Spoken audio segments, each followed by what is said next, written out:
आज से 2 साल बाद जब मैं शादी करने के लिए पाकिस्तान गया तो शॉपिंग करते हुए उसकी माँ से मेरी मुलाकात हो गई। उसकी माँ ने मेरे हाथ को कलाई से पकड़ा और मुझसे कहा कि बेटा कैसे हो, तुम्हारी तबीयत कैसी है। मेरी बेटी तुम्हारा नाम लेते लेते अपनी जिंदगी के तमाम सफरों से गुजर रही है। मैं उसकी माँ की ये बात सुनकर हैरान होकर रुक गया। उसकी अम्मी की बात मैं गौर से सुनने लग गया। उन्होंने मुझे बताया कि तुम्हारे जाने के बाद मेरी बेटी के बाप पर उसके भाइयों ने सरासर बहुत ज्यादा जुल्म किया।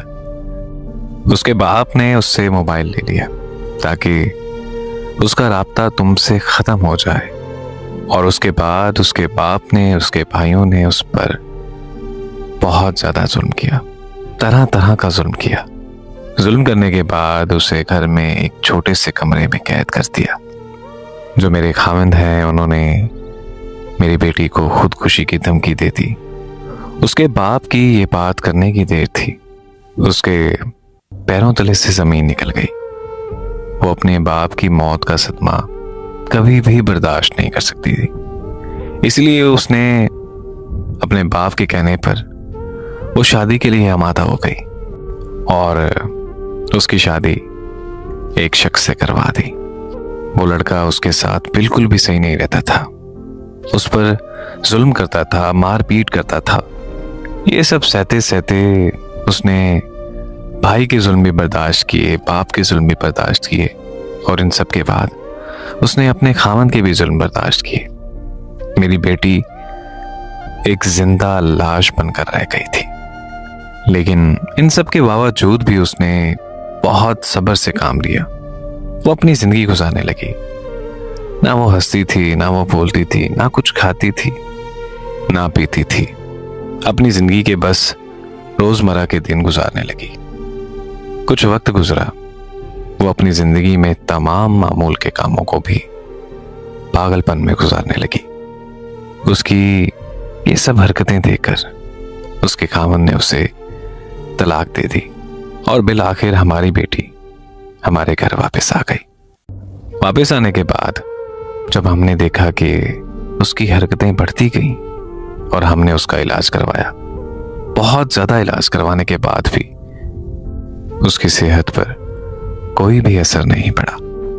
हमने उसका बेहतरीन से बेहतरीन इलाज करवाया और हम उसे पागल खाने भी नहीं छोड़ सकते थे, क्योंकि वो हमारी बेटी थी।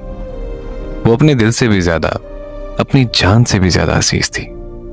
वक्त गुजरता गया, उसका पागलपन वक्त के साथ साथ बढ़ता गया। उसकी ये हरकतें देखकर सब लोग उसे पागल कहने लगे। हम उसे पागल खाने हवाले नहीं कर सकते थे, इसलिए मजबूरन हमें उसे बांध कर रखना पड़ा। बांधने के बाद एक दिन ऐसा हुआ कि हमारी बेटी अपने पागलपन के नशे में घर से भाग गई। हमने उसे बहुत ज्यादा तलाश किया, बहुत तलाश किया, मगर वो तुम्हारा नाम लेती रही। अपने पागलपन में भी उसका सिर्फ एक ही मकसद था, और उसके ज़बान पर सिर्फ एक ही नाम था, वो नाम तुम्हारा था। उसके बाप को, उसके भाइयों को इंतहाई नदामत थी। भाइयों को, उसके बाप को क्या नदामत होती। नदामत हम सबको थी कि काश हम इंतजार कर लेते और अपनी बेटी के लिए तुम्हारा ही इंतखाब करते, मगर जो गुजर गया उसको हम बदल नहीं सकते थे। बिलाखिर हमारी बेटी घर से भाग गई और हमें मालूम ना हुआ कि वो कहाँ गई अपने पागलपन के नशे में। हमने उसे बहुत ज्यादा तलाश किया, जगह जगह तलाश किया, लेकिन वो हमें नहीं मिली। उनकी वो बातें सुनकर मैंने अपने आप को अपने गिरबान में झांका। इस लड़की को मैं बेवफा समझता रहा। फोन का राब्ता खत्म होने पर मैं ये समझता रहा था कि उसने अपनी जिंदगी का फैसला कर लिया है। वो तो अपनी जिंदगी के दिन ही मेरे नाम पर गुजार रही थी, वरना उन 2 सालों में मैंने उससे जितनी नफरत की थी, उसने तो उन 2 सालों में मेरी मोहब्बत की सारी हदें पार कर दी। उसने मुझसे इतनी टूट के मोहब्बत की कि उस पर पागलपन तारी हो गया। उसकी जिंदगी खराब हो गई। वो मेरे नाम पर जीने लग गई। मैंने सऊदी अरब जाने का फैसला तर्क कर दिया अब, और अपनी शादी को भी कैंसिल कर दिया। और इन सब के बाद मैं उसे पागलों की तरह गलियों में, रास्तों में उसकी तस्वीर अपने सीने से लगाए उसे ढूंढने लगा। उसे मैंने इतना ढूंढा, लेकिन वो मुझे कहीं भी नहीं मिली। शाम का वक्त था कि मैं एक कब्रिस्तान के पास से गुजरा और देखा कि एक बुजुर्ग दिया जला रहा है। मेरा दिल उस कब्रिस्तान की तरफ खींचा चला गया। ना चाहते हुए भी मेरे कदम कब्रिस्तान की तरफ चल पड़े। उस बुजुर्ग को मैंने एक तस्वीर दिखाई और पूछा कि बाबा जी, क्या आप इसको जानते हो? उस बुजुर्ग ने अपनी दाएं ओर इशारा किया। कच्ची कब्र, कच्ची मिट्टी की कब्र की तरफ उसने इशारा किया कि ये उस कमसन लड़की की कब्र है जो पागल, ना कुछ बोलती थी, ना कुछ कहती थी, ना कुछ खाती पीती थी, बस मिट्टी में अपनी उंगलियां फेरती रहती थी और बस एक ही नाम लेती थी। गुज़िश्ता रात ठंड बहुत ज्यादा थी। उस ठिठुरती रात में, सर्दी में उसकी जान निकल गई। ठंड की वो ताप ना ला सकी और उस लड़की की जान निकल गई। जान निकलने से पहले वो मिट्टी पर अपने हाथों से एक नाम लिख रही थी। वो नाम वहीं पे होगा, तुम जाकर देख सकते हो। मैं अपनी कांपती टांगों से घसीटते हुए उसकी कब्र तक जा पहुंचा और मिट्टी को हटाकर देखा तो वहां पर मेरा नाम ही लिखा हुआ था। ये सब देखते ही मेरा दिल चीख उठा। मुझे खुद पर काबू ना रहा। मैं उसकी कब्र पर गिर पड़ा और गिरने के बाद मैंने उससे माफी मांगना चाही। अपने अल्फाज उसकी कब्र पर निशावर किए कि मैं तुमसे माफी मांगता हूं। आज मुझे पछतावा हो रहा है, मरने का दिल कर रहा है। काश कि मैं तुम्हारी उम्मीद रखता, तुम्हारे लिए जल्दी आ जाता और तुमसे ही शादी करता। मगर मेरे लफ्जों का वहां कोई नेमो बदल नहीं था। मेरे लफ्जों की अब वहां पर कोई कीमत नहीं थी। कोई ऐसा नहीं था जो मेरे लफ्जों को सुनता। उसका वो सब्र, उसकी वो तमाम चीजें मेरे सामने थी। उसकी कब्र के मिलने के साथ मेरी तलाश खत्म हो गई थी, मगर मेरी जिंदगी में एक खामोशी तारी हो गई।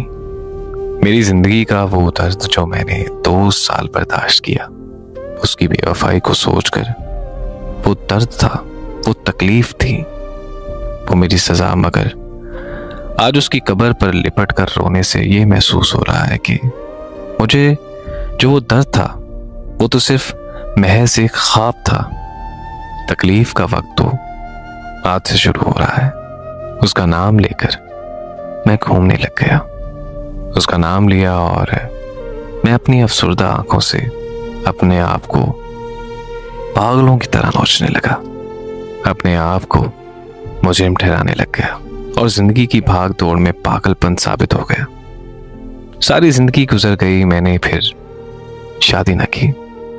मैंने फिर उसके नाम पर अपनी जिंदगी गुजारने का फैसला कर लिया। इस पैगाम का सब लोगों तक पहुंचाने का मकसद ये है कि आप किसी को भी ना देखिए और सुने बगैर जस्टिफाई ना कर लिया करें।